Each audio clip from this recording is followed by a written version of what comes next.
সেই সময়কালীন 5 তারিখে তারেক রহমান বাংলাদেশে ছিল না। বাংলাদেশে ছিল আমার কৃষক, বাংলাদেশে ছিল মজুর, বাংলাদেশে ছিল রিক্সা চালক, বাংলাদেশে ছিল সবজি বিক্রেতা, বাংলাদেশে ছিল গৃহিণী, বাংলাদেশে ছিল আলেম, বাংলাদেশে ছিল ছাত্র। তারেক রহমানের কোন ছায়া আমরা সেই দিন রাজপথে দেখি না।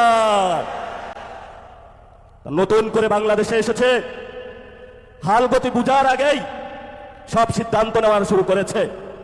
আমরা বলেছি আপনাকে স্পষ্টত, আপনি যদি ক্ষমতায় থাকতে হয় আপনি গণভোটের রায় বাস্তবায়ন করতে হবে। যেই পরিস্থিতি পাকিস্তানি জান্তাদের হয়েছিল বাংলার জনগণের রায় না মানার কারণে, সেই পরিস্থিতি আপনার সাথেও হবে। কারণ এই প্রধানমন্ত্রীর চেয়ার এটা আপনার না, এটা বাংলাদেশের জনগণের। ফলত আমাদের চেয়ার নিয়ে কেউ যদি ছিনিমিনি খেলে, আমরা তো সেই চেয়ারকে রক্ষা করতেই হবে আমাদের।